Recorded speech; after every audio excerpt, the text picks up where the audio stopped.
नमस्कार किसान भाइयों, आपका स्वागत है आपके अपने चैनल लक्ष्मी फार्मिंग में। किसान भाइयों, आज हम आपके लिए एक नए टॉपिक के ऊपर वीडियो लेकर आए हैं और आज की इस वीडियो में हम आपको जानकारी देने वाले हैं कि धान की रुपाई करते समय कौन सी प्रकार की खाद का इस्तेमाल करें। किसान भाइयों, जैसा कि आप सभी जानते हैं कि धान की रुपाई का समय चल रहा है और इस समय किसान भाई बहुत ज़्यादा अधिक मात्रा में धान की रुपाई कर रहे हैं और कुछ किसान भाई धान की रुपाई करने के लिए तैयारी कर रहे हैं। आज की इस वीडियो में हम आपको बताएंगे कि धान की रुपाई करते समय आप किस प्रकार की खाद का इस्तेमाल करें। जैसा कि दोस्तों, मार्केट में बहुत ढेर सारी प्रकार की खाद मिलती हैं, जैसे कि डीएपी या फिर एनपीके या फिर एसएसपी सिंगल सुपर फास्फेट।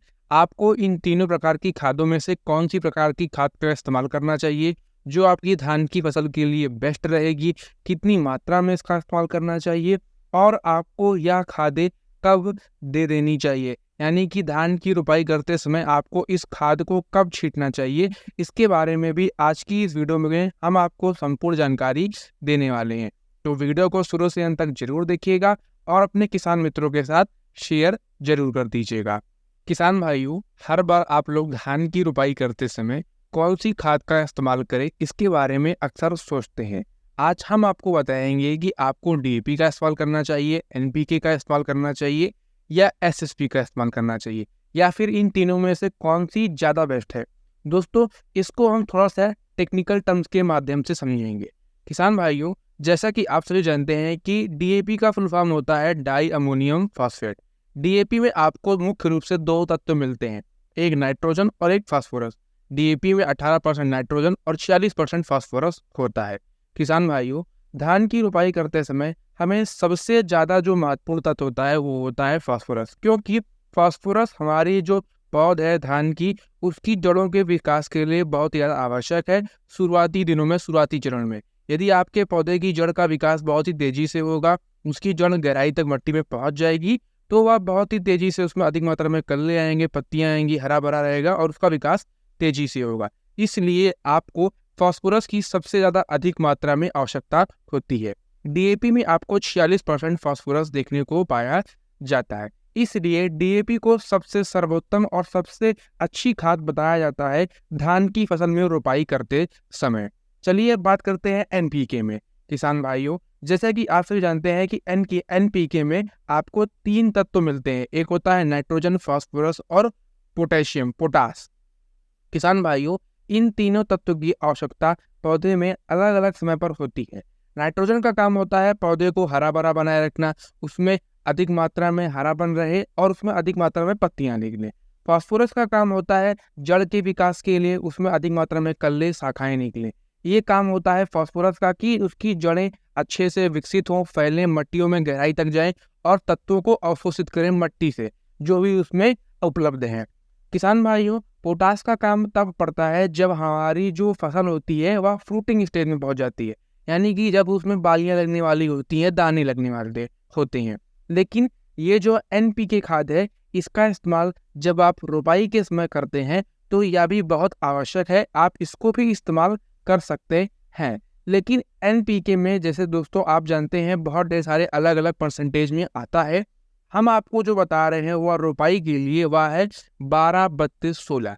इसमें 12% नाइट्रोजन है, 32% फास्फोरस है और 16% पोटाश है। किसान भाइयों, यदि आप इस एनपीके को लेकर धान की रुपाई के लिए इस्तेमाल करेंगे तो ये आपके लिए बहुत ही बेहतर रहेगा। लेकिन दोस्तों, एक कंपैरिजन की बात है, अंतर की बात है कि डीएपी में आपको 46% फास्फोरस मिलता है, लेकिन एनपीके 12-32-16 में आपको मात्र 32% फास्फोरस मिलता है। इस कारण से हम आगे के वीडियो में आपको बताएंगे कि आपको कितनी मात्रा में डीएपी का इस्तेमाल करना है, कितनी मात्रा में एनपीके का इस्तेमाल करना है। अब चलिए बात करते हैं एसएसपी के बारे में। किसान भाइयों, एसएसपी का फुल फॉर्म होता है single super phosphate. Single super phosphate में आपको मुख्य रूप से 3 केमिकल देखने को मिलते हैं, फास्फोरस, सल्फर और कैल्शियम। किसान भाइयों, इसमें आपको फास्फोरस के सिंगल मॉलिक्यूल देखने को मिलते हैं और डीएपी में आपको फास्फोरस के 2 मॉलिक्यूल, 2 अणु देखने को मिलते हैं। इसलिए हमेशा आप डीएपी खाद का इस्तेमाल करें। डीएपी खाद आपके लिए सबसे बेस्ट होती है। यदि आपको डीएपी खाद ना मिल पाए तो आप एनपीके का इस्तेमाल करें। यदि आपको एनपीके नहीं मिल रहा है तब आप फिर एसएसपी का इस्तेमाल करें।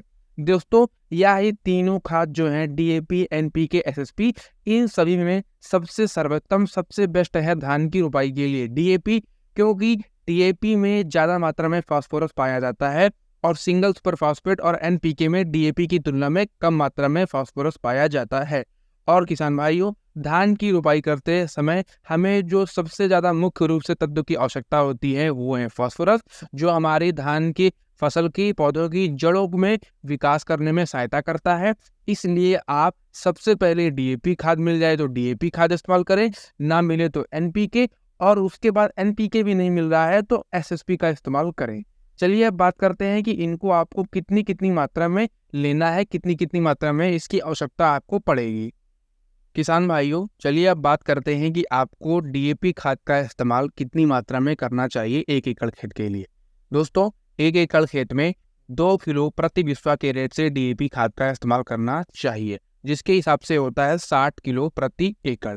लेकिन यदि आप बात करें औसतन कितना हमें डालना चाहिए, एक एवरेज मात्रा, तो वह है 50 किलो प्रति एकड़।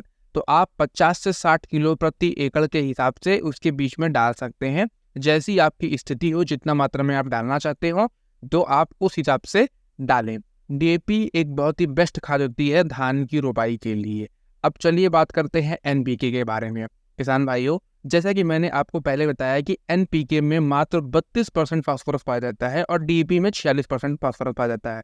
इसलिए आपको एनपीके डीएपी से थोड़ा ज़्यादा डालना होगा। एनपीके को आप 70 से 75 किलोग्राम प्रति एकड़ के हिसाब से डालें। ये आपके लिए एकदम परफेक्ट और बिल्कुल बाकायदे अच्छा रहेगा।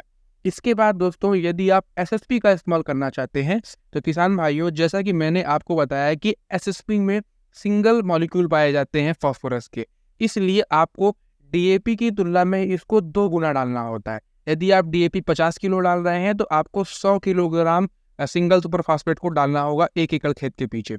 और दोस्तों इसका दाम भी सस्ता होता है।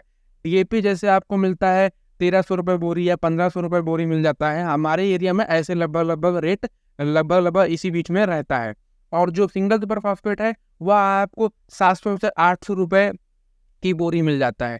तो इसलिए यदि आप 100 किलो प्रति एकड़ के हिसाब से सिंगल सुपर फास्फेट का इस्तेमाल कर देंगे धान की रोपाई करते समय, तो ये आपके लिए बिल्कुल परफेक्ट रहेगा। किसान भाइयों, एक सावधानी के रूप में ध्यान रखिएगा कि सिंगल सुपर फास्फेट के अंदर जो फास्फोरस होता है वह मूवेबल नहीं होता है, यानी इस फास्फोरस के जो अणु होते हैं वह जमीन में जिस जगह गिर जाते हैं उसी जगह रहते हैं, एक जगह से दूसरी जगह अपने आप नहीं पहुंच पाते हैं। तो इसलिए आप सिंगल सुपर फास्फेट जब डाल रहे हैं तो उसके साथ आप थोड़ा सा यूरिया और पोटास का इस्तेमाल जरूर करें। यूरिया की मात्रा आप 25 से 30 किलोग्राम रख सकते हैं और पोटास भी आप 25 से 30 किलोग्राम के बीच में लेकर डाल सकते हैं। यह जो मात्रा है आपके लिए एकदम परफेक्ट और बिल्कुल पर्याप्त है धान की रोपाई करने के लिए। किसान भाइयों, यह जो तीनों प्रकार की खादें डीएपी, एनपीके, एसएसपी, जब आप इनका इस्तेमाल धान की रोपाई करने के लिए इनमें से किसी प्रकार की खाद का इस्तेमाल कर रहे हैं तो एक बात का ध्यान रखें कि आप धान की रोपाई करने के लिए जो अपने खेत की तैयारी कर रहे हैं तो उसी समय आप डीएपी खाद को उसमें छींट दें और उसकी अच्छे से मिलाई करा दें। तब उसमें आप पानी भर के उसको दलदल बना के फिर उसकी रोपाई करें। कहने का मतलब है कि रोपाई करने से 1-2 दिन पहले आप उसमें जो भी खाद आपको डालनी है वह उसमें आप छींट दें।